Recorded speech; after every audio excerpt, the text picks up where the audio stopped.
This sutta is simply called Nidāna, but Nidāna is a very common word. It means causes or conditions. So it is with karma here. So we put the prefix karma in front to help us have a good idea what this sutta is about. Kamma Nidana Sutta, the discourse on the causes or the conditions of karma. And it's very easy to remember the number here. It's A3.33.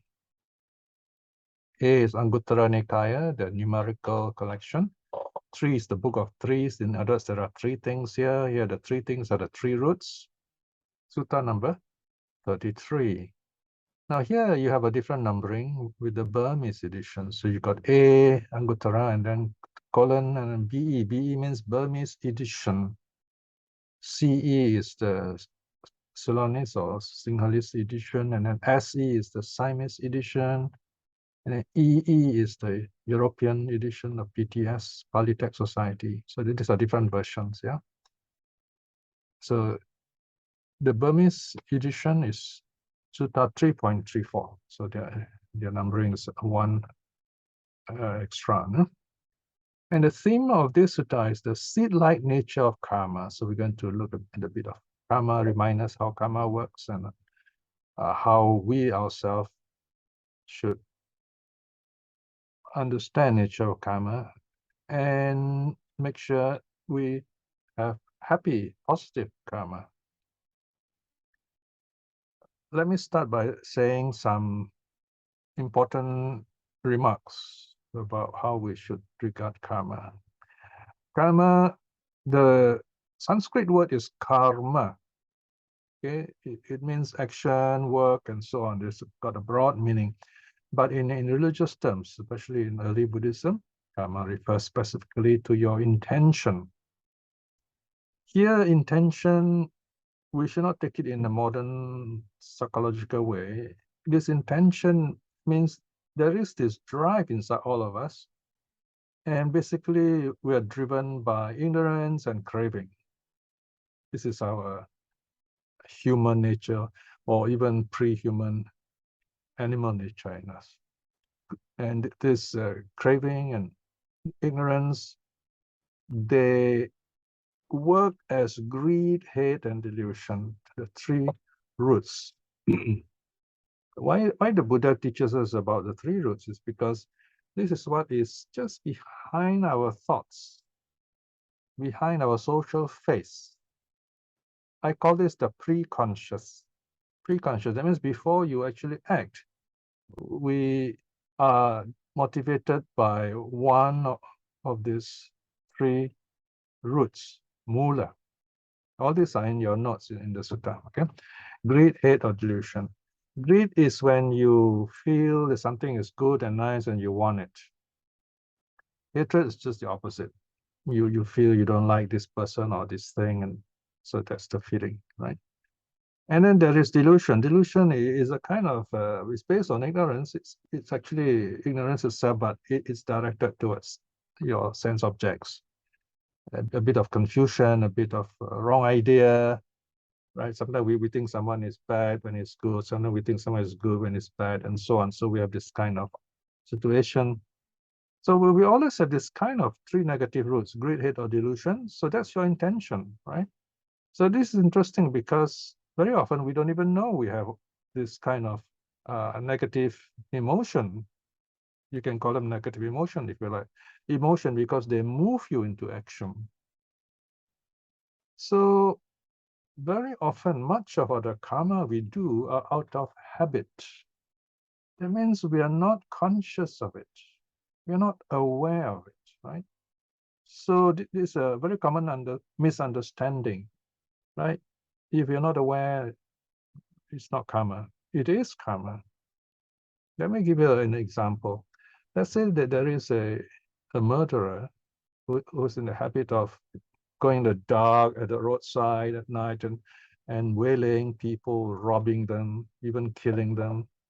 And he does this, and he even rationalizes, oh, I'm poor, I'm helping my family and so on, right? But he murders and kills. That's bad karma. but he doesn't know it. And he might feel that, oh, I'm Robin Hood, I'm doing good for my family, right? But it's still bad karma. So a lot of this kind of karma happen, and we're not aware of it. That is why the Buddha teaches not only mindfulness, but he also teaches clear awareness. So mindfulness, we know about karma.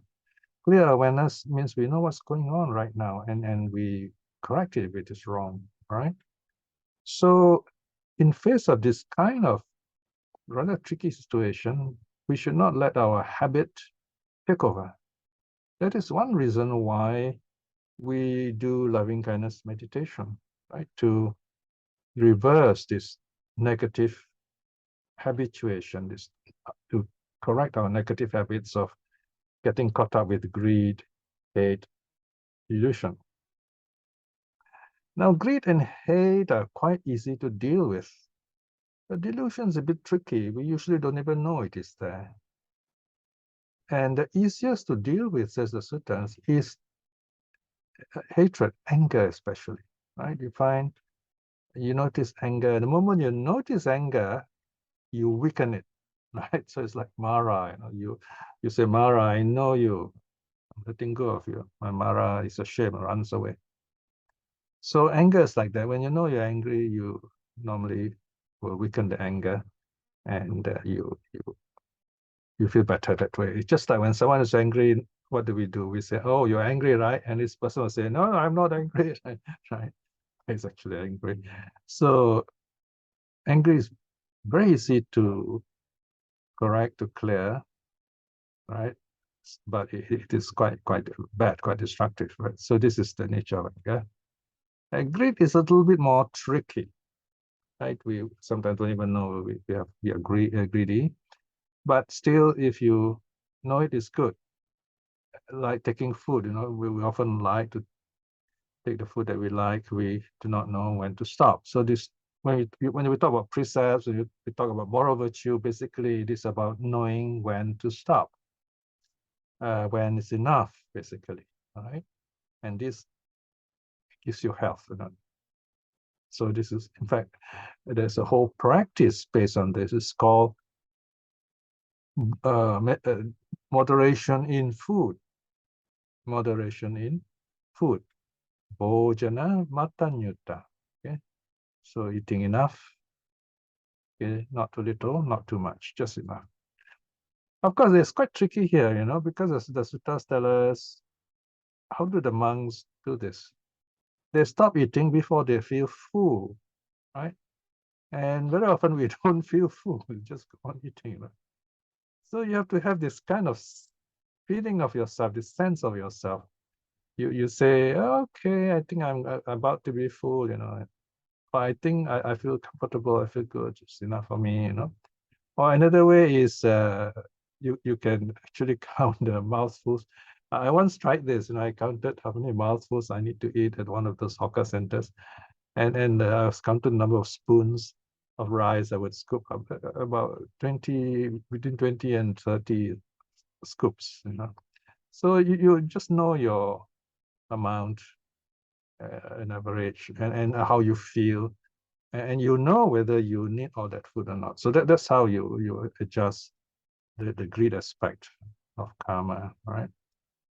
When it comes to the hatred aspect, in the second, I'm talking about greed just now. So in the greed aspect, you learn a bit of moderation, in other words, okay? So the easiest to deal with is hatred, anger. The second tricky one is greed, desire. And the most difficult, of course, is delusion. We don't even know it's there, right? And in this case, we have to do it by reflection. We look back and say, oh, how did I do today? What happened? And why did I do this? So you do this by reflection, all right? So there's a bit of introduction on the three roots. So let's look at what this sutta has to say about karma. Now, this sutta is really good because it's a teaching for lay people, all right? The Buddha, of course, addresses the monks, but the teaching is relevant to us. The monks happen to be the ongoing audience. So let's look at the sutta now further down, the Kamma Nidana Sutta. Yes, okay. Further down, yeah.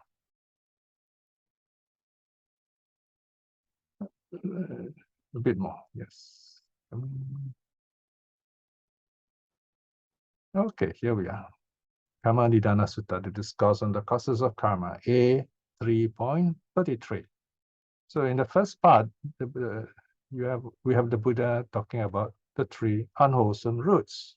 So you got 3 unwholesome roots and 3 wholesome roots. That's why this sutta is recorded in the book of threes, triads. Bhikshus, there are these 3 causes or conditions, if you like, for the arising of karma. What are the 3? Greed or lobha is a cause for the arising of karma. Hatred or dosa is a cause for the arising of karma. Illusion or moha is a cause for the arising of karma. So these are the 3 roots, 3 unwholesome roots of karma. All right. So these are three things we should be aware of, so that we know our state of mind and we don't act because we are greedy. We don't act because we have hatred or anger, and we don't act because we are deluded. We don't know what's going on, or we are confused. So in this sense, one of these 3 roots brings karma. Then the Buddha gives details. Right? Let's look at this. Number 2, bhikshus. An action or karma. Notice here, karma can be translated as action also. Intentional action. Bhikshus and action or karma done in greed, born in greed, caused by greed, arisen from greed, ripens wherever the individual is reborn. Wherever the individual is reborn, there the karma will ripen. Wherever the karma ripens, there the individual feels the fruit of that karma. Be it in this life, having been reborn in the next life, or in a subsequent life. Okay, the language is very simple and clear enough, I'm sure. But there are very important ideas here we should note, all right? First of all, karma follows us exponentially. Don't think of karma as one act. Think of karma more as a habit. Okay, it's just like you all come for this sutta class. You find somehow you feel this connection with this class. Maybe you have a connection with me, the past karma we had, because in the past we have been doing this also, past life maybe. You have this feeling for something good. You know this helps you to be happy. You like suttas for various reasons. And you like the idea there are other people with you studying this. So there are different reasons we have for doing this good, but it keeps us doing it. So you have this wholesome habit now. So you can describe karma as a habit. In this case, it's a good habit. But if it is a negative habit, says the Buddha, then it will follow us. Wherever we are reborn, this karma will ripen, right? So here we have, they work together, karma and rebirth. Now in the West, you find many Buddhists, many people have difficulty accepting rebirth, okay? How do we know this rebirth? We can't prove it, all right? So whether we believe in rebirth or not, karma still works in this life itself. Wherever we are, no matter what happens to us, this karma is there. So karma is habit. In other words,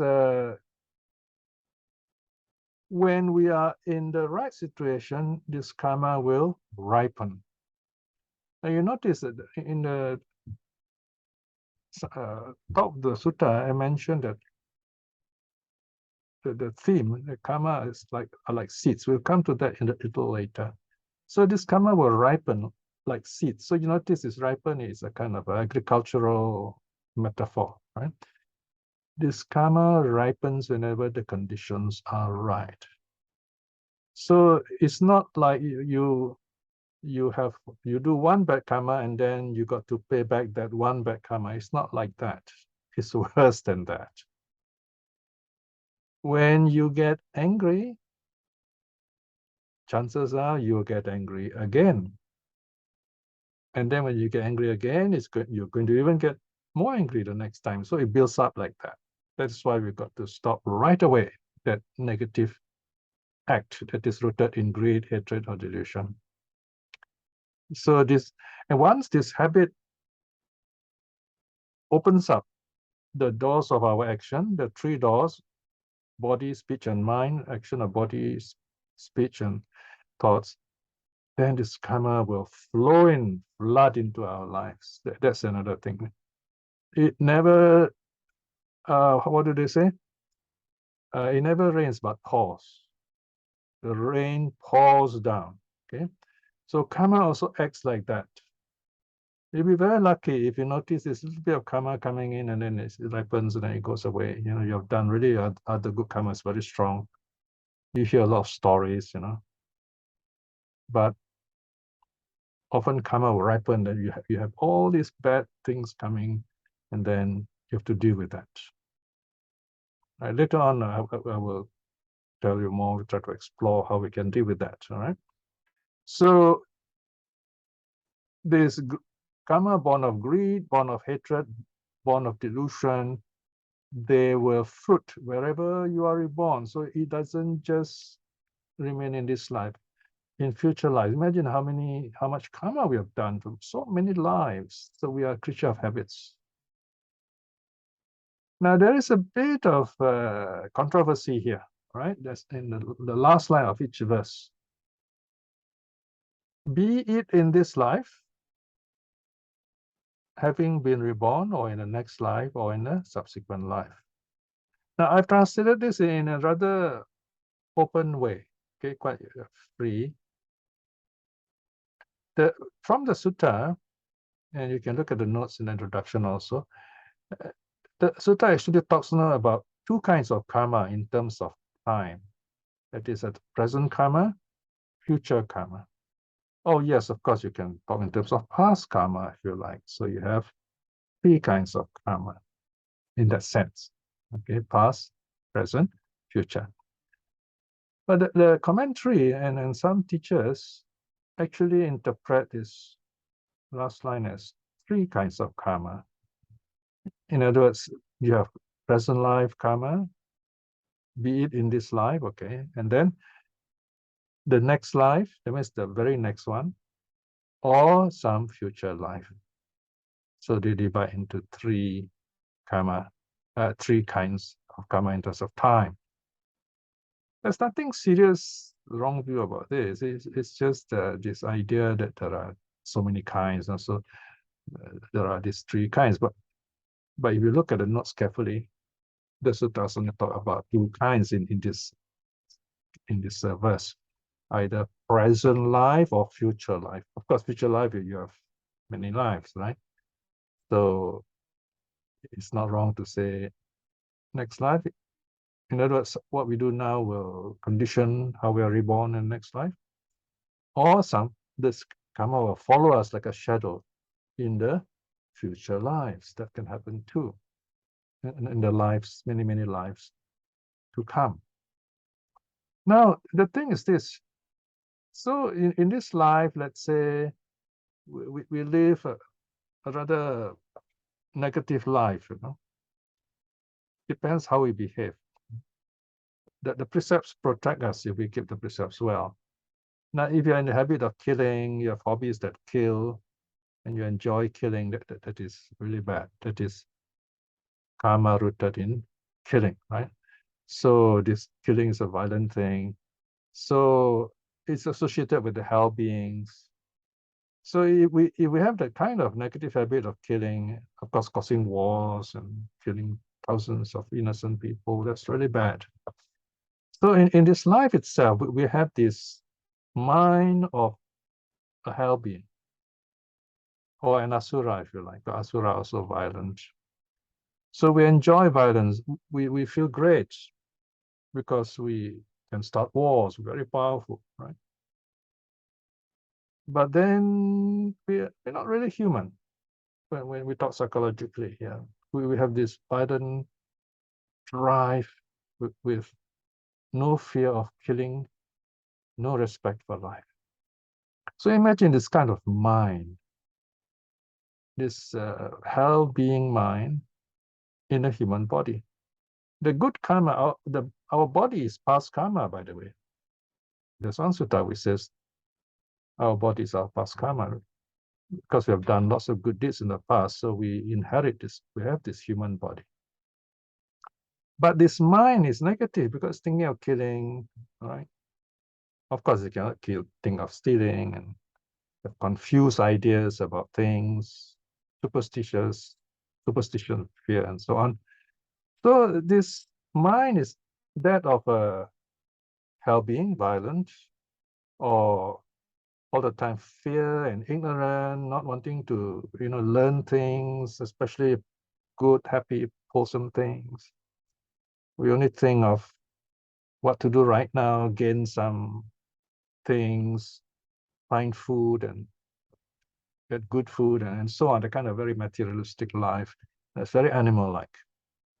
Or we're very caught up with some addictive habit.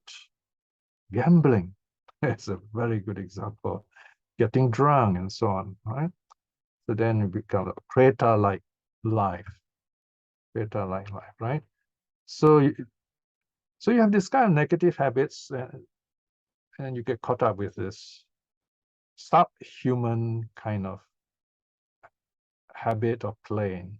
So imagine you live this human life and then this body has a shelf life, 80, 90 years old, sometimes even as young as 40, 50, people die. So when the time comes for dying, that means that the shelf life, your karmic shelf life for the body is gone, used up, right? But this mind, wow, you've been creating all this mental energy, this mental karma is moving on, building up like a rocket, and then the person passes away, and then this karma moves on to the next life. So what passes away is the human body. Human body is gone. Now you can perform all the funerals, expensive funerals, impress the public. This person is gone. I mean, this person doesn't need this funeral because the consciousness is reborn somewhere else. But the person becomes what he habitually does. So be reborn as a hell being or as an animal or some preta somewhere. So we lose the human body because of this negative habit of the mind. That's how rebirth occurs. All right. So this greed, hatred, delusion are the causes or conditions of bad karma, if you like. A lot of greed, the chances are the person will be reborn as an animal or preta. Lots of hatred to be like a hell being or asura. And then a lot of delusion can be any of the three unwholesome, the three lower worlds. Okay, so wherever we are reborn, wherever the individual is reborn, there the karma will ripen. So that rebirth is the ground for that karma. All right. So it can be in this life, in some future life, right? Now, there's a sutta on practice of loving kindness. If you do your loving kindness regularly, this loving kindness is a really good antidote for bad karma. All right. When you have a lot of loving kindness, it protects you. This loving kindness goes with practice of precepts. If you want to keep the precepts, don't worry about how strong, how weak you are. Do lots of loving kindness. Then you'll be naturally guided not to kill. You'll naturally be guided to adjust yourself in such a way that you won't kill, right? You won't steal, you won't commit sexual misconduct, you won't lie, you won't get drunk, take drugs. You start cutting down on that, all right? Now, one more point, okay, is this. We should not think in terms of, we should not think in absolute terms. We think of karma like lumps of habit. Actually, we're all very complicated beings, human beings. And the precepts are, our attitude towards the precepts very complicated, right? I mean, that's the whole thing. Just imagine, why did the Buddha choose the 5 precepts? It's because these are the 5 very common things we all, these 5 bad habits we have. This happens to us among humans. Humans have 5 bad habits. They like to kill. Look at Ukraine now, so much killing just because of the difference in political ideas. Thousands die because of one man. Right? That's rather sad, isn't it? Because of one old man, so many young people have to die. Right? That's very sad.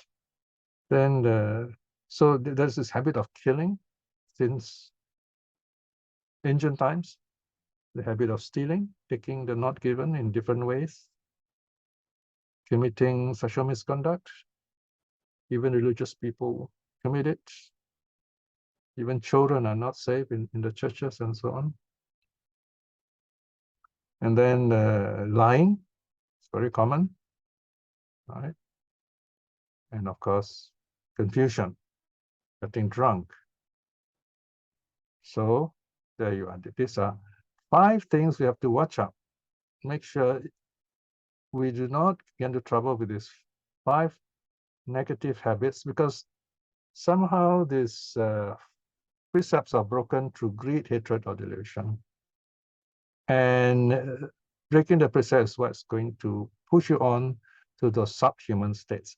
In other words, the precepts are important as quality control. The precepts maintain us on a human plane, protect our human state. Remember, we are born with a human body as human babies, but we are not born human in mind. We don't have a human mind yet. So if a giant ape found a baby abandoned in the jungle and raised this ape, you behave like an ape. But there are stories of wolves, take care of children, and then you have wolf children. So our parents take care of us, love us, they humanize us. Look at a little baby, right? Very innocent child. So this mother, father talks to the baby. The more you talk to the baby, the more intelligent and clever, talkative this baby becomes. And this baby learns human habits, learns to love. What you do, the baby watches and learns. Right? So we are the first 7 years, especially the parents and humans humanize the baby. So human babies are born the human body, that's all. Then the humans humanize this baby. That's what makes the child human. How good, how bad, again, also depends on how the child is treated as he grows up. All right. So you can see karma is quite a tricky and important topic. Okay. So I'll just stop at this point. It's 9 o'clock. We'll take a short break and we'll come back and look in the next part of the sutta about seeds. Right, before I go on to talk about this, karma are like seeds. Just one more point. It is wrong view to say everything is due to karma. I can put it that simply. Then it becomes deterministic. If everything is due to karma, then we have no chance to break out of it because there's no end to it, right?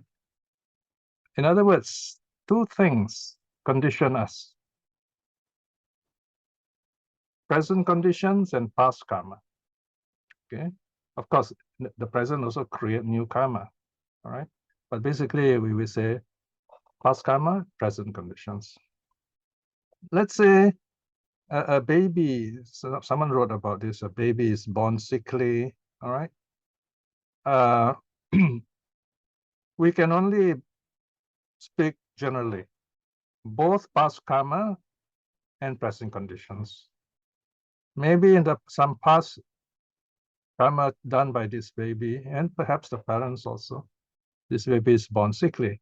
But then there are also present conditions, for example, the diet of the mother or the environment and so on. So we don't blame anybody for this. If we do blame, we blame conditions. Right? In counseling, we often use this kind of approach. Conditions causes suffering, right? We are just the victims, and we work hard to help each other to live happily, basically. So remember, past conditions is karma, and present conditions. The present condition, of course, includes karma also, but there are many things. So that means it's meaningful to keep healthy, have a good diet, keep your mind calm and clear, and so on, right? So in a sense, when we do loving kindness, when we study suttas, we are planting seeds, karmic seeds. So what does the Buddha say about this? So here we are. Karma are like seeds. 3. Bhikshus, just as seeds are that are undamaged, not rotten, unspoiled by wind and sun, viable. So notice in this series of adjectives, you find this last one is the key one, viable. Seeds can grow. Well planted in a good field, sown in well-prepared soil. So all these are metaphors for karma, right? Bhikshus, just as when the rainfall is right for them. Bhikshus, these seeds will be able to grow, sprout, and flourish, right? So even so, bhikshus, when an action is done in greed, born in greed, caused by greed, a reason in greed, wherever the individual is reborn, that karma will ripen. Wherever the karma ripens, there the individual feels the fruit of that karma, be it in this life or having been reborn in the next life or a subsequent life, right? So same thing with hatred and delusion. So this, I mean, look at those plants, right? They grow from seeds. The plants die, and there's the seeds, flowers, and then you got the seeds, or the fruits, and then the seeds grow again. So if we look at the natural process of things, for humans, we are also propagated through seeds and the egg, the male seed, female egg. We can also, in a sense, logically say, like plants, there are karmic genes that move on into a new life, right? So imagine this. We know we have a body, but this mind it's quite tricky to imagine what the mind is like, and how this mind can move on into a new life. Right? These are things humans have speculated upon, and different great teachers given different explanations. But let's just say, if you compare two ideas, the two competing ideas would be the God idea and the idea of karma-based religion. Of course, in the case of the God religion, is an external agency, right? Someone creates us, right? So then we can say, oh, I'm just God creature, so whatever I do, I'm only responsible to God, right? So that's one way of thinking. So in a sense, the people who blame God, inverted commas blame, they're not so afraid of doing bad, or if they do something bad, they'll say, oh, God will forgive me. Okay, so and you have a really big issue there. On the other hand, karma is a bit like Queen Victoria. There was a time Queen Victoria was asked about something went wrong, and then she said, oh, God may forgive you, but I will not forgive you. All right. So karma will not forgive everyone, and karma will forgive no one. And karma is a good memory. It will come back. It keeps coming back. That's the thing about karma, right? So they're like seeds. Once the conditions are right, they will grow. And it's not just one seed, there are many seeds. Imagine you have this karmic bottle, this huge big jar, and this is just an idea, okay? Every bad action you do is a black seed, so one black seed drops in. Every good deed you do is a white seed, so you got a white seed goes in. So you got black seed, white seeds, and thousands and millions of seeds over many lives. So what we all are doing here in a happy way of talking is that we tend to have more white seeds than black seeds. Okay, hopefully, right? So in this kind of situation, you find the black seeds a little chance of ripening. So far so good, right? So you want to keep it that way, more and more white seeds. Sometimes you may have all white seeds at the top, but then at the bottom there are those black seeds, and they can grow somehow. You find plants growing even on the tarmac, for example, right?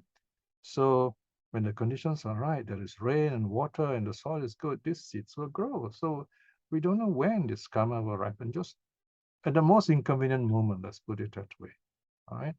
So same thing with hatred. Look at 3.3. Even so, bhikshus, when an action is done in hatred, in anger, born in hatred, caused by hatred, arisen from hatred, wherever the individual is reborn, there the karma will ripen. Wherever the karma ripens, there the individual feels the fruit of that karma, be it in this life or having been reborn in the next life or in a subsequent life, right? So anger, hatred, fighting, killing, and all this will come back to us. So now, what about delusion? Delusion, we can have wrong views. You find in religion, all kinds of religion, including Buddhism, people get caught up with their habits, right? Now, if you come for a class like this, I'm quite certain you are interested in suttas. But many other people, they're not interested in suttas. They're more interested in, they have some ideas, and then they go around looking for teachers, and then the teacher will say something which agrees with their ideas, and they say, wow, this teacher is good because he agrees with me. And so they go on like that. Or they try to look for, in Buddhism, for some teachings that will corroborate, that will support their views, their ideas, and they go on like that. So that's called delusion, right? So you find if you keep on doing that, you're going to have a lot of difficulties. You'll grow old, but you'll not understand the Dhamma, sadly. And then people start doing funny things when they grow old. Instead of becoming wiser, they start believing in all kinds of strange things. And they might totally do something different from being religious as they grow old. So I've seen people who are religious and then they grow old, and you find they're really weird people when they become old. So we don't want that. But one thing I can almost guarantee you, if you start young studying the suttas, and you're very careful to study teachings that are sensible, that make you happy, that make you a good person, this word happy is a very important guide in religion. Does it make you happy? Does it make other people happy? Is this teaching happy? That's a simple guide, right? So like for me, I had a lot of difficulties when I was young to look for Buddhism, what the Buddha taught. 50 years ago, when I started learning Buddhism, they don't have all this suttas, translations, even Buddhist books. But I was curious. You know, I've been studying so many religions, so I was very curious. So, and the curiosity drove me over the years, teenage years, and then as I grew older, I became even more curious. And when I studied things from the scholars, I began to understand religious ideas better. For example, I began to wonder, why do people want religion, right? So I studied a bit of philosophy and how people think. Then why do people gather together and do religious things? Why do they do it together? Why is this group thing so important? So I studied philosophy, the sociology, where people behave in groups, especially sociology, religion. It was really fun those days. Then things got more serious. So why do people think in a certain way? There are very funny ideas about things and fear and so on. And religion is, people who are in religion manipulate others with religion. So I went on to psychology, and this is, I'm still in a sense doing this. Of course, history is always there in the background. So for me, as I age, I find I'm learning more things, and I'm amazed at all these things I'm learning, and I'm so happy with these things. And my understanding is clearer. So now my writings are more spontaneous, and you find volume 60 is growing from one volume. Now it's going to become 5 or 6 volumes. Just number 1 is even not finished yet. That volume 1 is not completed. There are already 6 parts. In other words, one volume of about 200 pages each, A4 size. So you find all these years of learning, all just growing spontaneously, coming together spontaneously. The understanding becomes clearer. I say, wow, this is amazing. Buddhism is amazing. I want to share this with others. So this is what we should do. Our curiosity in learning. Then you're safe from delusion. All right. So here the Buddha is talking about greed, hatred, delusion. These are the 3 negative fruits of karma. These pictures are the 3 causes for the arising of karma. Now notice the Buddha doesn't say good karma, bad karma. He just says karma. Because karma, good or bad, will hold you back in samsara either way. All right. Now the positive side. So the Buddha goes on, start with something negative and ends something positive. The wholesome roots.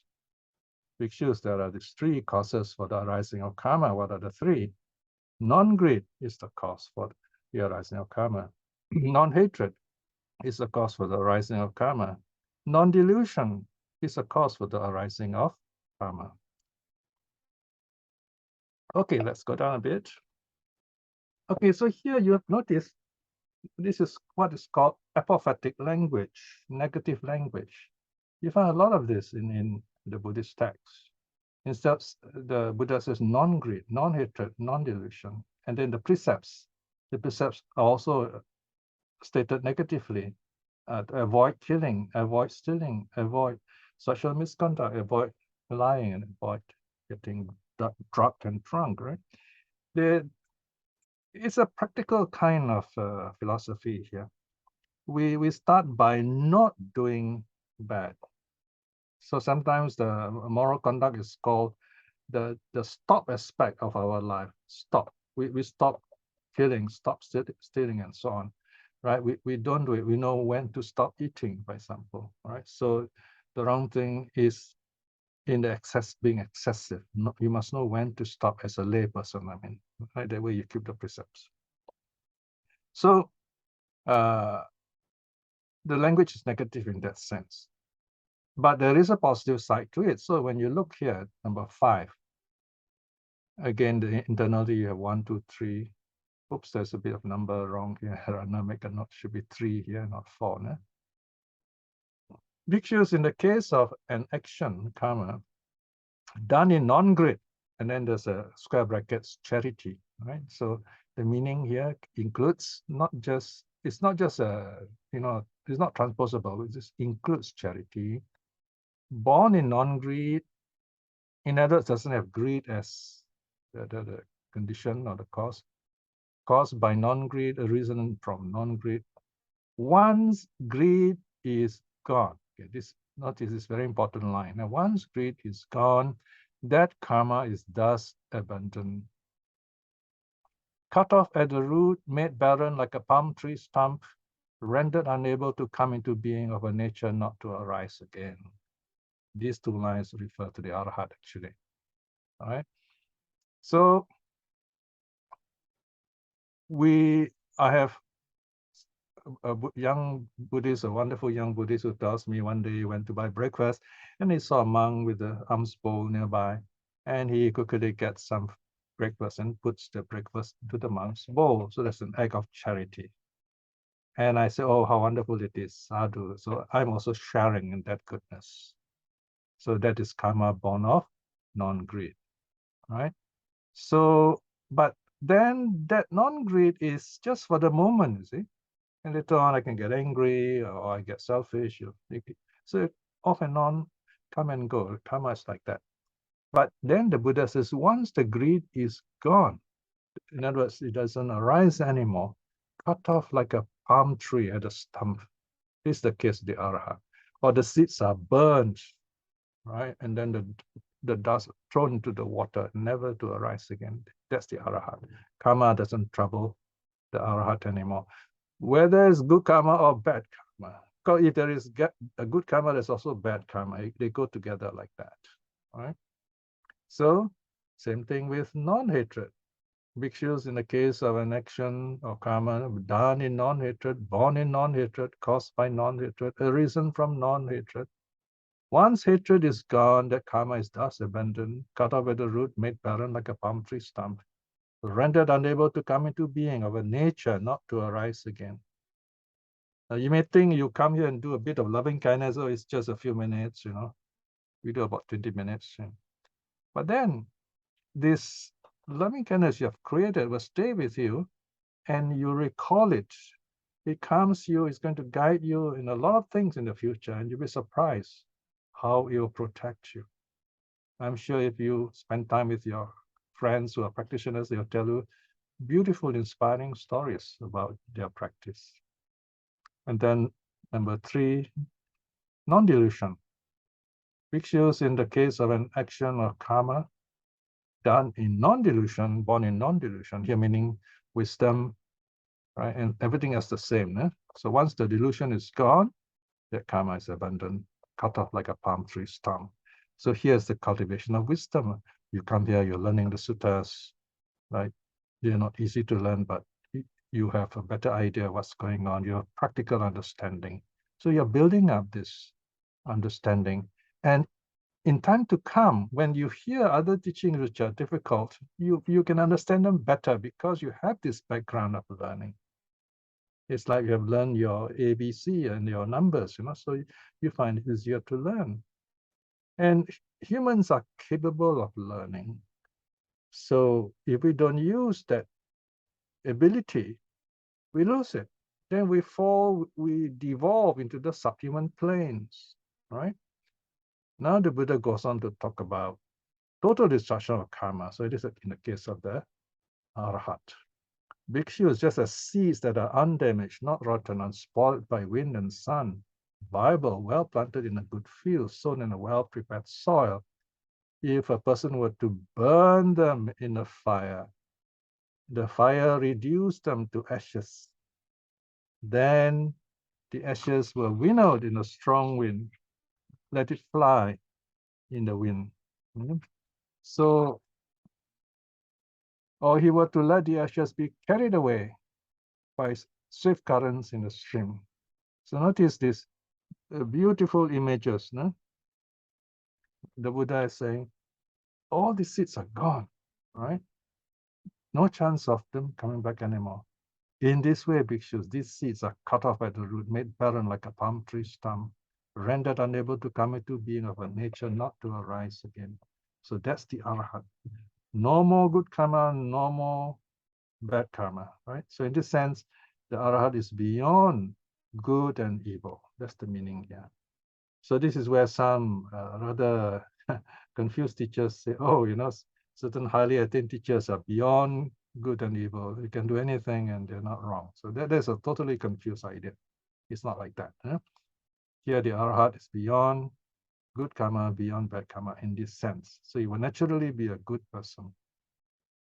Even so, bhikshus, wherever an action is done in non-greed, born in non-greed, caused by non-greed, arisen in non-greed, further down, got 9, go down, 7.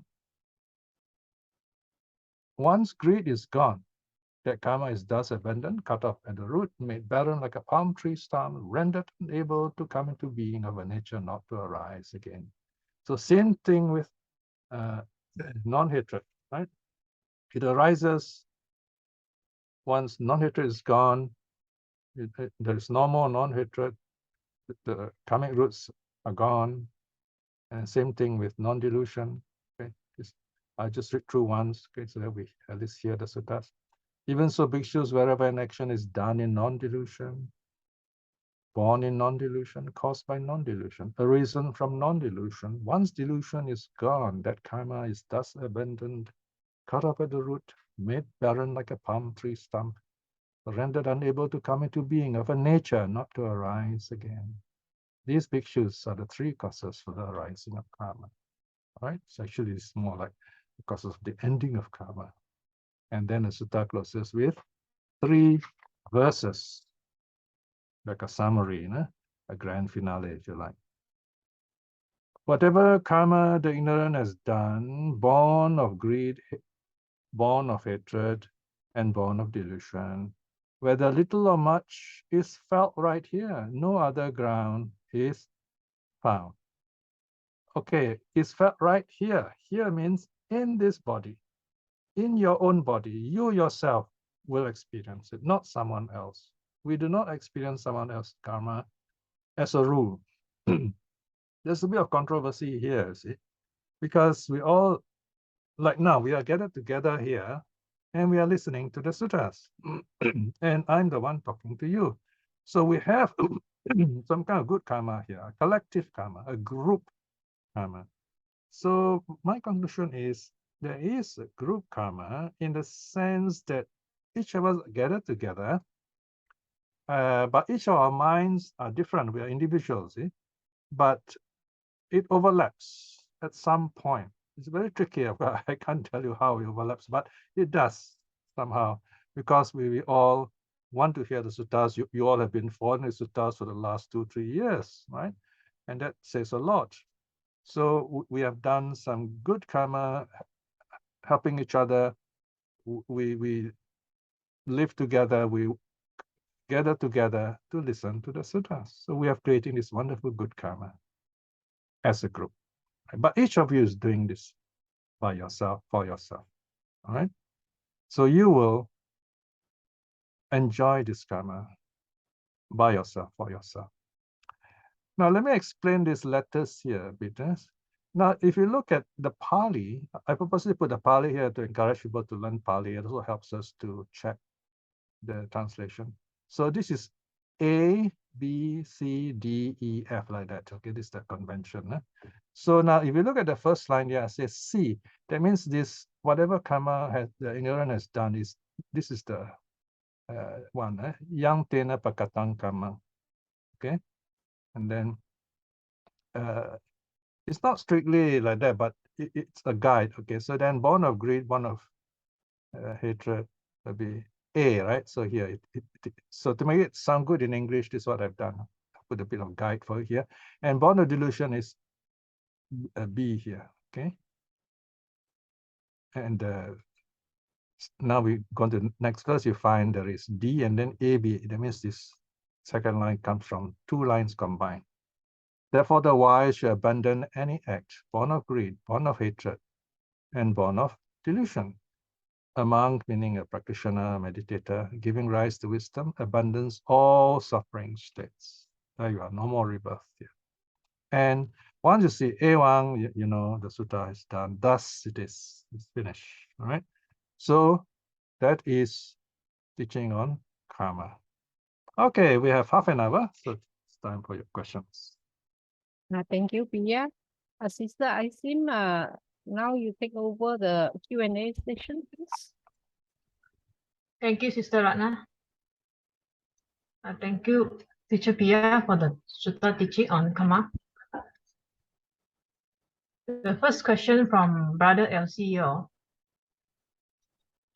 Sir Piya, can we, in another explanation, view karma as the consequences of all actions, be it positive or negative?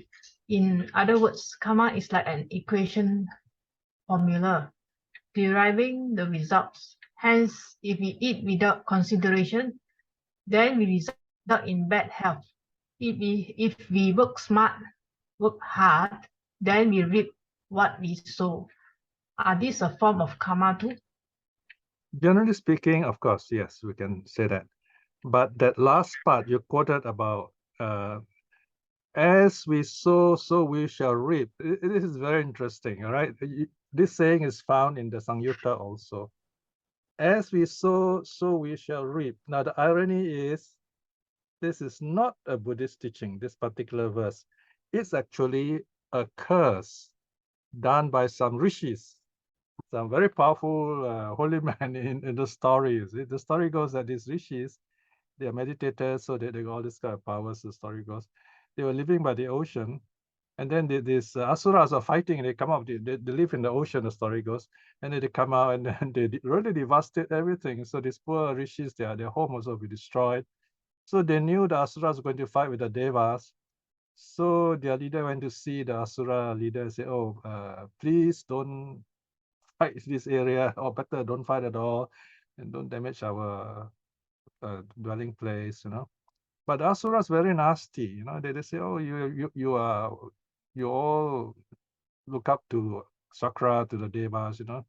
So they're not too impressed with the rishis, so they don't listen to him. So these poor rishis have no choice, and the story always goes that these rishis, they're very powerful, so they will curse, they will send some kind of, what shall we say, a reverse of good karma on the negative party. So they say, you know, we have done you no harm, so by all this, may you reap what you have sown. As you sow, so you shall reap. You know? So Buddhist karma doesn't work like that. Although it is true, yeah, seeds are there and the seeds grow, but it depends how you take care of the plants, right? And also depends on the nature of the soil. And then again, there are many plants growing together, some good, some bad. So you find more often the bad people are the one prospering. They seem to prosper, and the good people seem to be failing and suffering. It's the same is the word there, see? But if you look deep into these people, despite their suffering, the bad people, so-called poor people or unfortunate people, there is happiness, there is peace, right? Whereas the so-called happy, they look successful and happy, but then there are lots of problems. So things are not what they seem to be. It's quite a tricky situation when it comes to karma. All right. So yes, generally you are right about karma as action and result. Okay, next question. Thank you, Brother Piya. The next question from Brother SEO. With regard to baby, since we believe in karma, does the past life karma appear in the baby or only after being humanized? Can we say if the baby is sickly, that was releasing bad karma? Possible, but there is no straight answer. Now, like I already told you just now, where babies are concerned, there is past karma plus present conditions. So even when the baby is sickly, the modern medicine, for example, can help, you know, make this baby successful in some way. You find, like the case of this Hawking, the great scientist, the greatest scientist in our century. He was born, I mean, I don't see any other human being born with so much, you know, lack and so much difficulties, right, as this Hawking, isn't it? But then his mind was really amazing. He became a great scientist, right? So it's the mind that's very important. Okay, so we should cultivate the mind, especially. Of course, you have a healthy mind and a healthy body. That's wonderful. So past karma, present conditions, right? These are the two things. All right, next question. Thank you, Brother Piya. The next question from Brother LCO. All right. If we explain karma is like seed, then can we also good seed give good plant and bad seed give bad plant? However, from the advancement of science in the field of DNA, how would karma now work when humans intervene to alter the results? I can understand we stop creating unwholesome karma, but how can we eradicate past karma that is unknown to us? As you mentioned, loving kindness practice is a good antidote for bad karma. So bad karma is pardonable, or is there any other way other than loving kindness so that we can have more chances and opportunities to clear bad karma in our present lifetime as much as possible? Well, What does the sutta teach us? The sutta tells us bad karma arises from greed, hate, and delusion, right? So, and these are the three things we have to watch out: greed, hate, and delusion. So we got to find out what they are, how they arise, do we have them, in what way do we have them? So that's what the Buddhist teachings are about.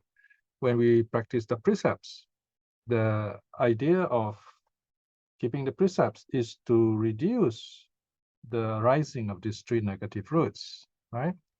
And then when you practice the second training, mental training, is to encourage the growth of the good seeds, non-greed, non-hate, non-delusion. And then comes the wisdom aspect, where you let go of both and you free yourself from the world of karma. Okay. So read the sutta again, it's all the answer is there. The answers are very simple. It's a matter of practicing what is taught there. Okay. Thank you, Brother Piya. The next following question from Brother Gohan Kui.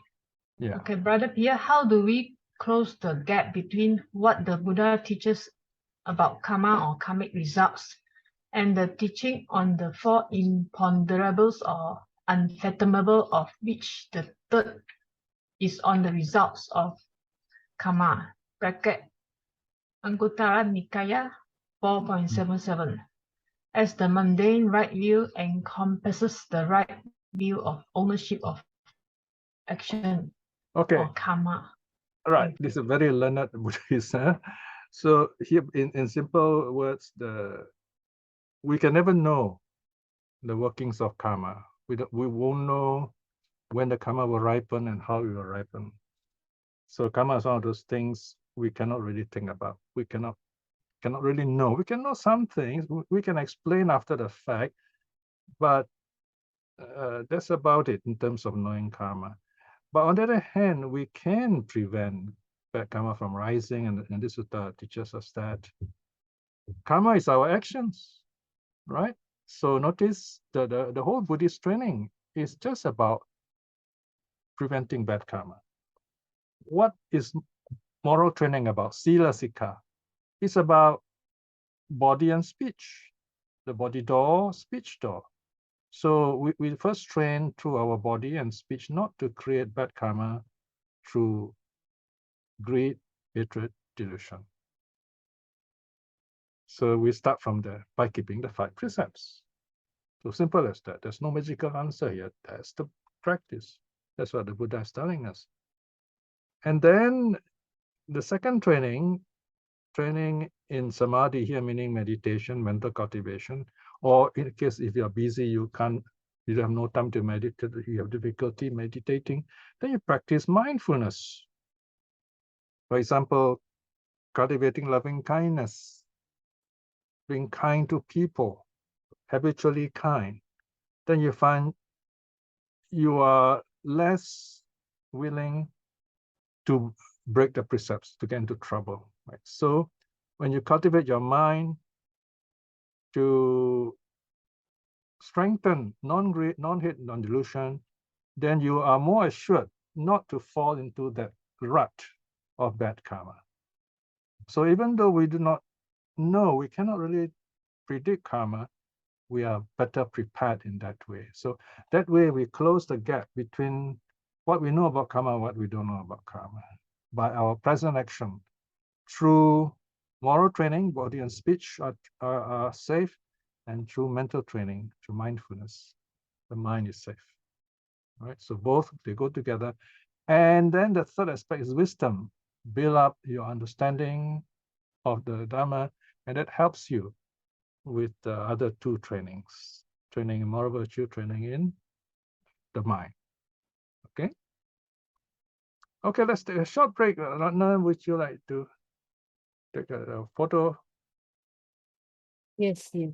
Yeah. Okay, we take a photo. Right. So video Please turn on your please, video. and smile, and yeah. Real picture possible. Okay. So you have very nice drawings of yourself, huh? Okay. Wait, Yeah.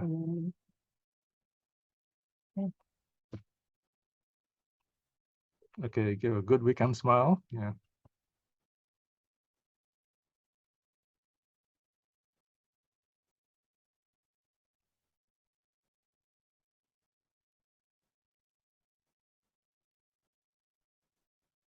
Belinda got no camera, huh?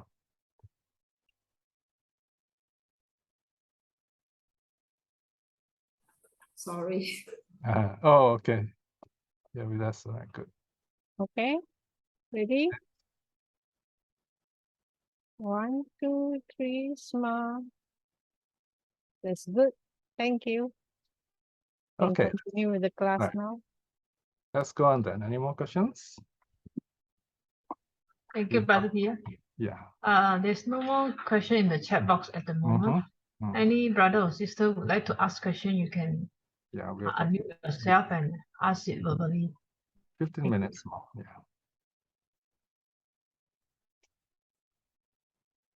Sadhu Bante. Yeah, sure. Not really a question. From what I've learned over the time with your classes and the rest of the places, when we create the karma, it will only the effect will only come about when the condition is right. And understand from the teaching as well that these conditions could, not to say be deferred or negated through the precepts. As I understand, this is what they meant by precepts will protect us, will help us. So even if the seed is there and the conditions are not right, the seed will not come to fruition. Yeah, very true. What you are teaching is the precept stick to the sutta. Doesn't mean that every negative karma that has been created, has been sold, will come to fruition. Yeah, very true. As we live out the karma, new karma are formed. The new karma are formed because of our loving kindness. It's just like our meeting with our old enemy at us, and now you see, oh, okay, here you are. I'm going to get back at you. Then your behavior now say, I'm a very, very practicing person now, and the person will be less tempted to try to get us. That's what I understand from you. Yeah, very true. We can also, in modern terms, think of karma like germs, if you like. So that there's these germs all around, right? So our aim is to be healthy. So once you're healthy, you get your vaccinations and so on, then you are protected from this kind of sickness. And this is it's not a very good comparison. Like seeds are more like it. See? So stay healthy, right? So this idea of health is a very important idea. In fact, on Monday, I'm giving a talk to the medical Buddhist Dhamma circle in NUS on Buddhism as healing, right? So we heal ourselves because we have been victimized by bad karma. So we build up our strength through learning the suttas and the Dhamma. And there's always good and bad karma challenging us. So we learn to be wise in terms of karma. All right, you have about 10 minutes, about 14 minutes more. Any more questions? Yeah, thank you, Brother Piya. It's another question from Brother LC. Okay. So Piya, is there a teaching on practice of emptiness, which is the Heart Sutra of the Mahayana Buddhism teach? How does emptiness help in karma? We talked a bit about emptiness the last lesson, didn't we? I remember some time ago. No? So there's no magical way, all right? I mean, some teacher will try to tell you some way of preventing karma and so on. People don't like being told, just keep the precepts, I mean, keep your mind, be mindful. I mean, that's the way. I mean, how else do you want it? There's no, we can't, I mean, you can try and put it in some magical way, but it's not going to be very helpful. People go around collecting all these magical, what they call chants and so on.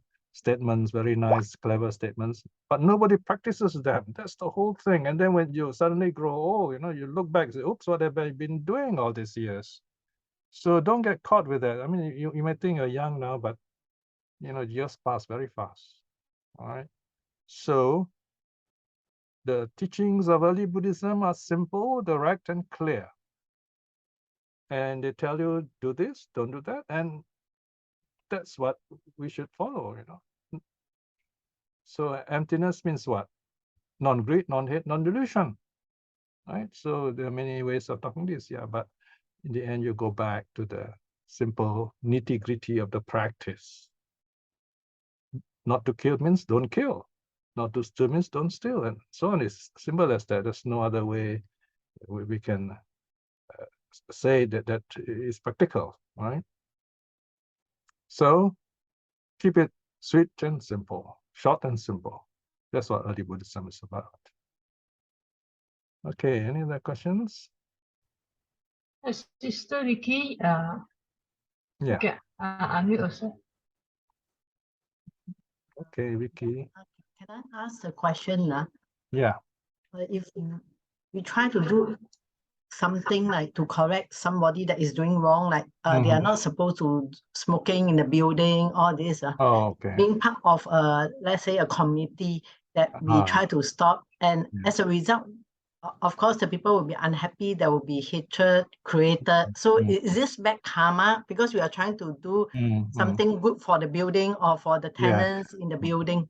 Right. So, in doing that, it causes a lot of unhappiness and also anger within ourselves. So not sure whether should we like continue doing that, or we should keep silent. Yeah. Okay. Well, you keep silent also, they'll blame you. Right. The Buddha says they blame you when you talk, they blame you when you don't talk. You see. Okay. Now, this is a very good question. What is the karma of this kind of social action, if you like? All right.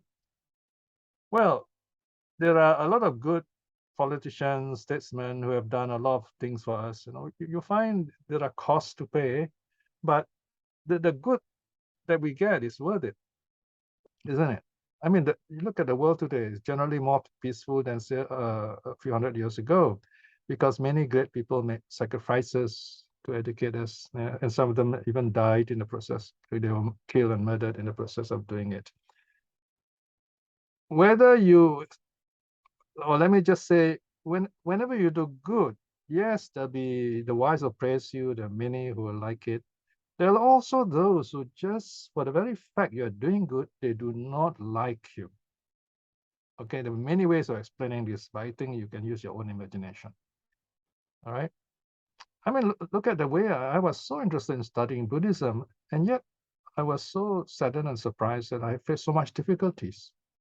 The people were in some way actually trying to distract me and say, why are you so interested in Buddhism? Even some monks scolded me that I was crazy about Dhamma. So when you try to do good, you face these challenges from the strangest situations.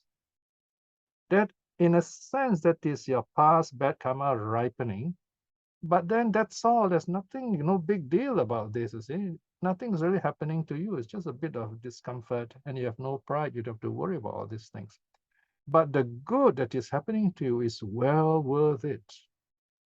It's like when you're gardening, so you're growing vegetables. You have to work hard. You have to, dig the ground, water it, and fertilize it, and so on. And you may get hurt in the process. You get tired. You get dirty. But it's well worth it. You know that the good fruits will come. Right? So in social work, there'll always be people who object. You might even get into some difficulties. But in the long run, you find these people become healthy, and then they look back, they say, wow, actually I'm benefiting, and the children will benefit. So you think both sides. The negative parts, yes, people will complain, people may not like you. But on the good part, on the good column, you find lots of things that benefit them. So then it's for that we act. And for that reason, the Buddha teaches. The Buddha doesn't worry about the bad things people are going to throw at him, going to attack him, or a lot of people made fun of the Buddha even from the way he teaches and so on, right? So when you do good, you are being challenged. And don't be afraid to be challenged. This is why in early Buddhism, we have the term moral courage, visarada, that you must have courage to do good. Have moral courage, moral strength. Don't fear to do good. And the results will somehow, sooner or later, be good. Some bad aspects may come, your past karma may ripen, but then there is always a limit to it. So use your loving kindness to limit the effects of bad karma. So these are some ways of doing it, right? So I hope this helps you to see that action you're doing is actually really good because your intentions are good. That's another way of looking at it. The intention is good and the effect are mostly good. Yes, that's good enough. Imagine people say, oh, let them do it, let them smoke and so on. What happens to them? You get more sick people. Then you find the hospitals are more burdened. And when you do get sick, you have more difficulty getting healed. Then we also are affected. We cannot say it is not my business. People like to say, oh, it's my body, I can do what I like with it. And my reply is, if you were to die standing right here before me, I have to get rid of your body, you know? So you cannot say it's your body because we all live in this community, right? So we share this common space. We breathe the same air. And if you look at the Nidāna Sutta, we are recycled with the 4 elements around us in the same way. So all of us take in the same 4 elements, right? So we're connected in that way too. Okay. In one of the sutta that I have actually, I think, read or you have actually teach us, is that one of the very old high monk in Buddha's time was actually killed by bandits. Okay, and then it was said that because of his past karma, he has to die in that way. So we have to accept with grace that when such a condition appear in us, there should not be any kind of a discount or unhappiness. Or whatever before us. Means to say, for the past 60 years, you may have been practicing well, but then you end up with a illness, you know, and then we should actually accept with grace that such is the consequence of the past karma. Okay. Karma acts in very strange, unexpected ways. So it's very difficult to give ready-made answers to situations. All right. Sometimes you get efforts to do this. I remember there was once as a kid, I saw this paper in Chinese, you know, they tell you, you do some good deeds, how many karma you get. They actually make it quantifiable. That is wrong view. You can't do that. So the thing is, don't worry too much about karma in this way. Deal with it when it comes. Deal with it when it comes. Okay? Because when you know the suttas, you know how to deal with it. First thing is, you look at this fruit of the karma, ripening of this bad karma, you say, wow, this is suffering. Then you apply loving kindness, you say, oh, if I feel this way, imagine how other people feel. So yes, the effect of bad karma will fall upon you, but how good or how bad, I mean, how badly it will affect you depends on your attitude. So if you do not have enough Dhamma training, you will take it badly, then it gets worse. All right, so there's no fixed result, you know, no quantifiable, no measurable result. The result can be much worse for 10 people, 10 different ways, right? So if you have training, then yes, you're able to withstand the effect of it. You can even have compassion, right? So we often say that suffering is teaching us. So if you think in this way, then you're not afraid of suffering. You live with it, you understand it, so the effect is minimized, and you learn from it. Wisdom arises from it. So this is how we do it. We don't look at karma in a mechanical way, in a mechanistic way. We see it as a chance to learn. That's what the Buddha did when he saw the 3 sides, the first 3 sides. Remember, he saw an old man, a sick man, a dead man, and these are very bad karmic visions. And he says, wow, this is what happened to us, you know. And he saw the 4th vision, that of a very calm, happy renunciant. Yeah, he knew that's the way out. So suffering, karmic suffering, is teaching us something. Yes, I've done something wrong, you know. So, and I'm no one to blame for this. But then I also have good karma, and this good karma has given me this opening, which I can take. I can build myself up this way. So that's how we learn. Okay, we cannot cheat karma, we cannot bribe karma, but we can certainly be strong and learn from karma. Okay, it's 10 o'clock. I think last minute There's question. one last question from Okay. King YP. If Sure. one don't believe in karma, then one is not a Buddhist? Is it correct? You can say that, yeah, if you don't accept karma, then you reject the Buddha's teaching. I mean, it's quite a serious thing not to reject karma. Yeah. So I don't know if that answers your question, because it's,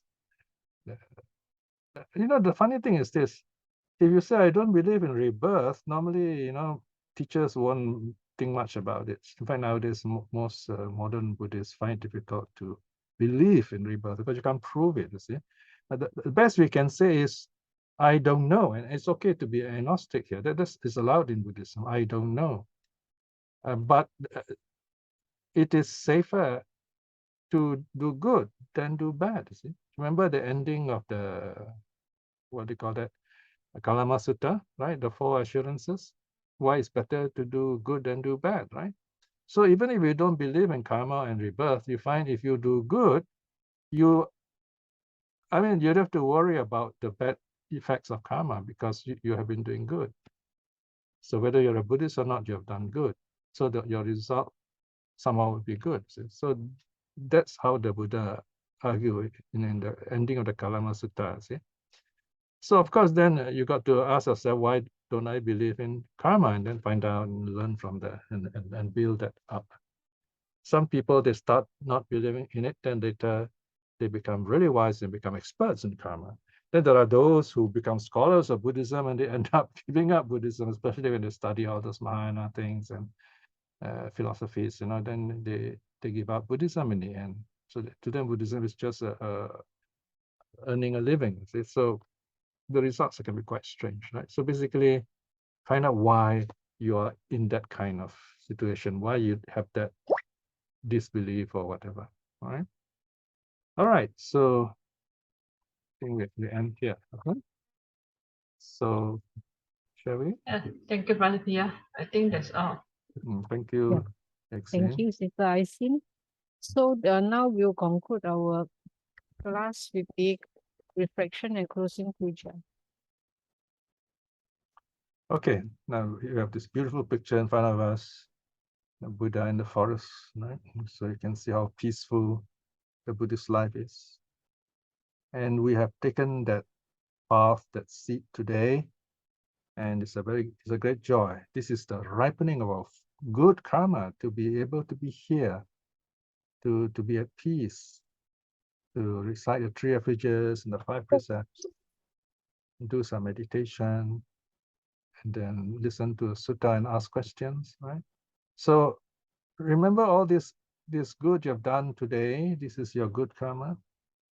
And tell yourself, by the power of all these good deeds, may I be well and happy, may I grow in wisdom, and all the good things that you need to live this life wisely. Remember your loved ones, your teachers, wish them well and happy too. And send your loving kindness to everyone else all around you, that wherever you go, you're safe and happy. Above all, let us show our gratitude to the 3 jewels that we have come to this wonderful, happy level. First, let us bow to the Buddha out of gratitude, and then the Dhamma and the Sangha. Arahang Samma Sambuddho Bhagava Buddhang Bhagavantang Abhivademi. Swakato Bhagavata Dhammo Dhammang Namasami. Supatipanno bhagavato savaka sangho sanghang namami. Sadhu, sadhu, sadhu.